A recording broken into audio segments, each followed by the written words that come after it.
Hello, everyone. Welcome to This Week in Economics with Robert Wenzel. I'm Robert Wenzel. Boy, do we have an interesting show for you this week. The topic is Adam Smith's role in launching Marxism. Yes, that Adam Smith. The Adam Smith that is viewed by many in academia, in business, and government, amongst the general public, as an icon of free market economics. Didn't he found free market economics? Well, we're going to look at that topic today on This Week in Economics. Now, this question comes about because of an email that came in from Jake Key from San Antonio, Texas. He writes, "What is your opinion on Adam Smith? Do you think Rothbard's criticisms of him as having bad original ideas in the science of economics is valid? Also, what is your take with the accusations that Smith was a plagiarist and a proto Marxist?" Well, Jake, I would argue that Adam Smith is guilty on all counts. On all counts. He was really a bad guy for the economics profession, and we're going to discuss why today.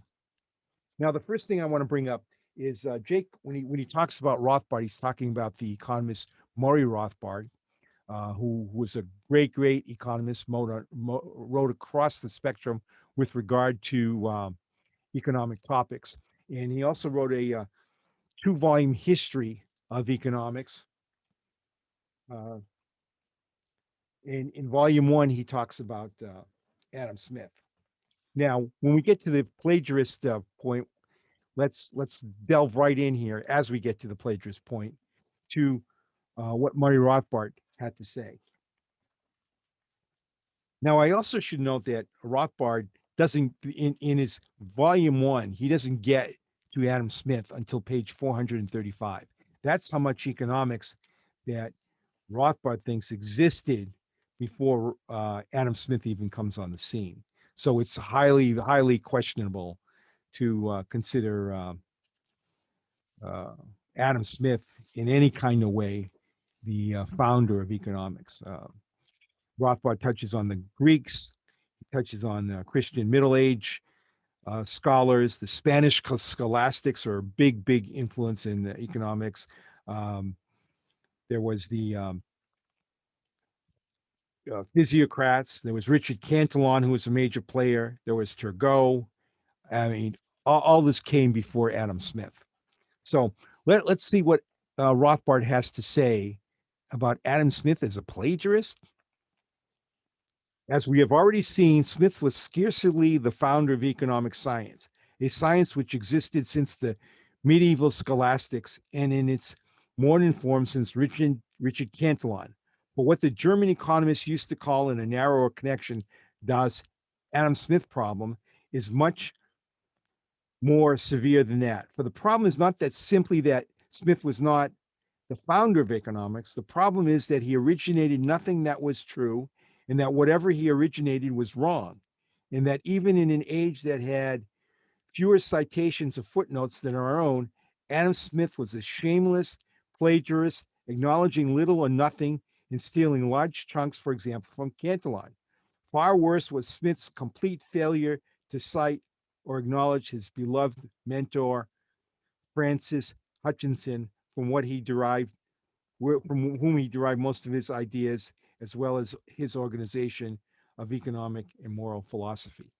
So that's Rothbard setting the scene as far as what kind of character that Adam Smith was. But that's only the beginning. There were major problems with Adam Smith, and some of them were in kind of bizarre ways because he at one point he understood things and then just went in a different direction later in his career. Uh, for example, and this is important, he understood the paradox of value and how prices were set very clearly.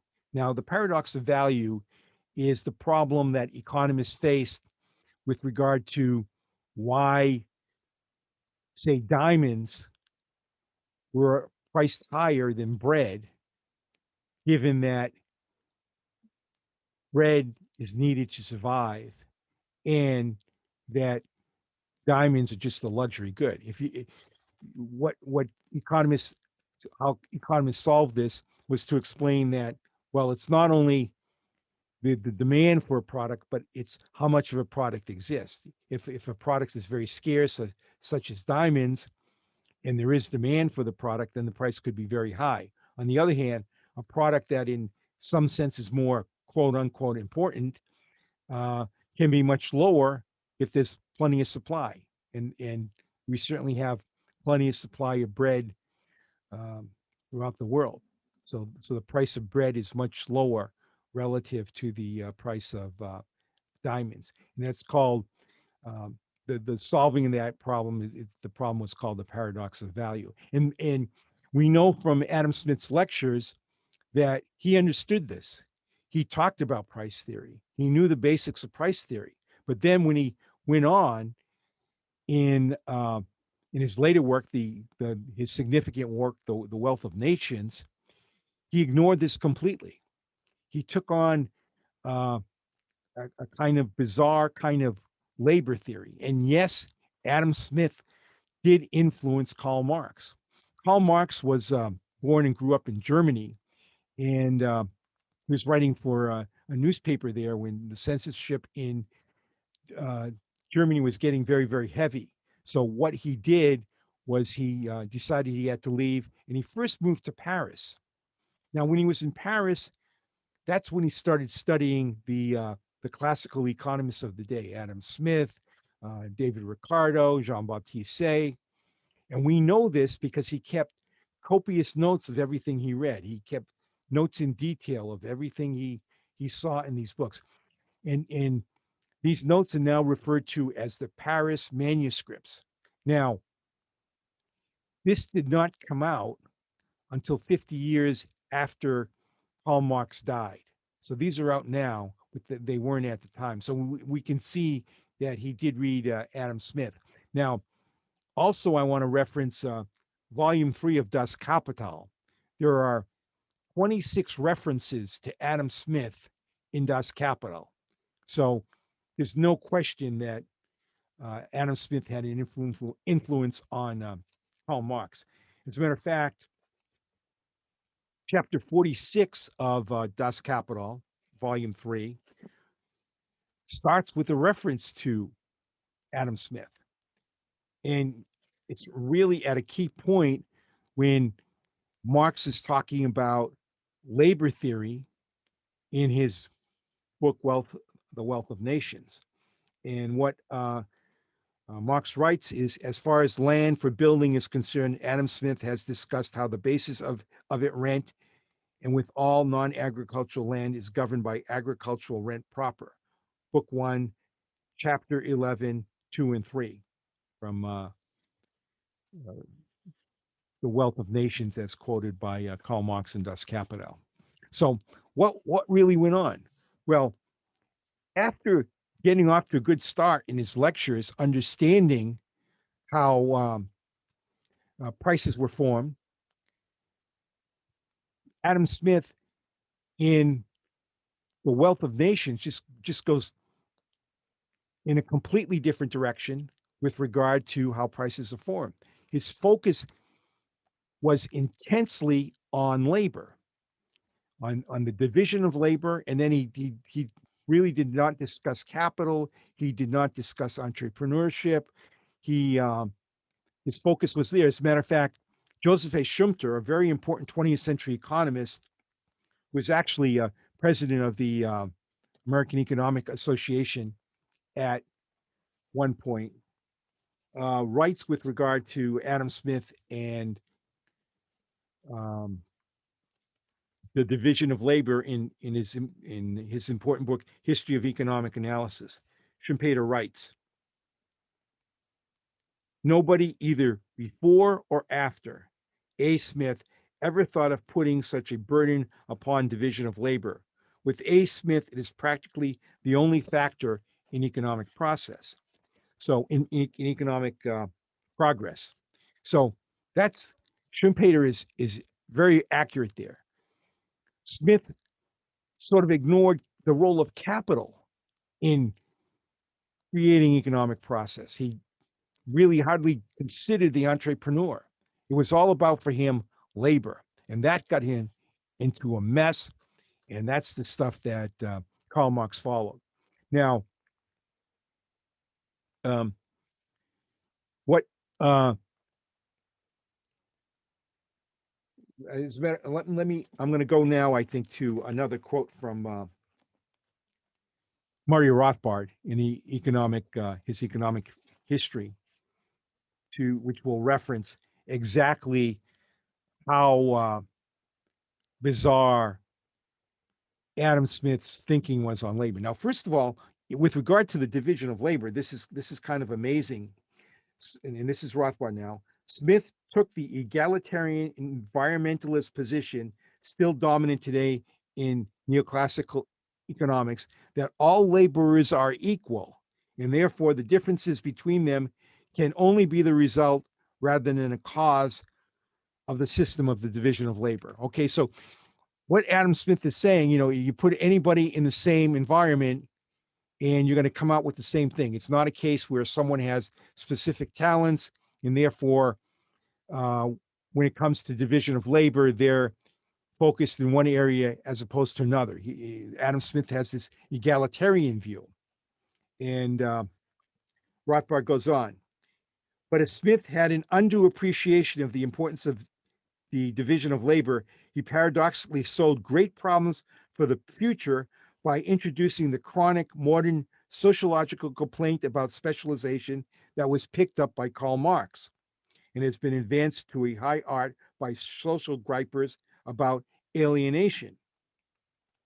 There is no gainsaying the fact that Smith totally contradicted himself between book 1 and book 5. So in addition to contradicting his earlier lectures, there was also contradictions in Smith's book, The Wealth of Nations, from one part and another. Uh, while in book 1 of the division, book 1, Smith hails the division of labor as expanding the alertness and intelligence of the population. In book 5, he condemns uh, the division of labor as leading to intellectual as well as moral degeneration, to the loss of intellectual, social, and martial virtues.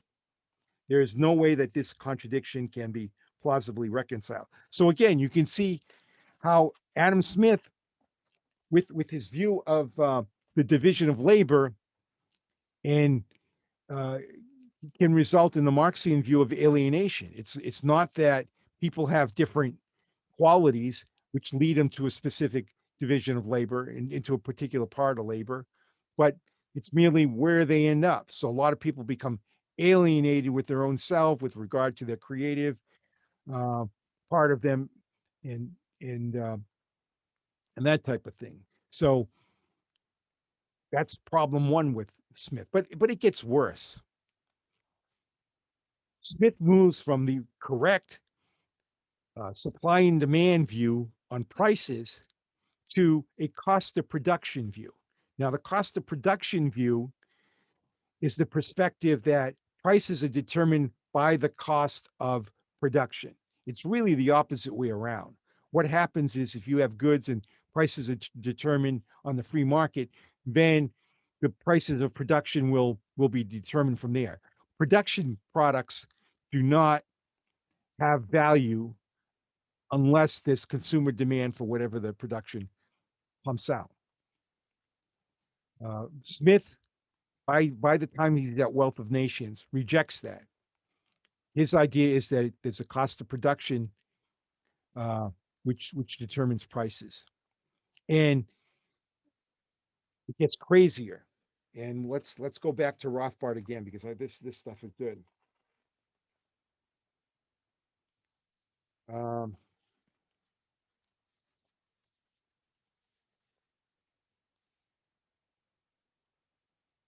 Smith's sins in discussing the central concept in economics and theory of value included side by side with the standard cost of production analysis as equaling wages and rents and profits, another new and far more bizarre theory was set forth. In this alternative view, the relevant cost of production that determines equilibrium price is simply the quantity of labor. embodied in its production. It was indeed Adam Smith who was almost solely responsible for the injection into economics of the labor theory of value. And hence, it was Smith who may plausibly be held responsible for the emergence of and the momentous consequences of Marxism. So, so basically, what happened is that Smith went from a price theory, supply and demand determining prices, to a cost of production that determined prices, and then he eliminated rents and profit from the picture and said the cost of production was completely dependent upon labor. This is what Marx picked up on. And this is where the whole idea of exploitation comes about. Because if the cost of production is really based on labor theory, then if we've got rents coming out, we've got profit coming out, well, then what that is exploitation, because that's not determinant in the actual price. It's labor that creates product. So this is what Adam Smith did that was significant and a major, major problem for economics ever since, and which resulted in the Marxian advance. Now Smith went beyond that. He got even more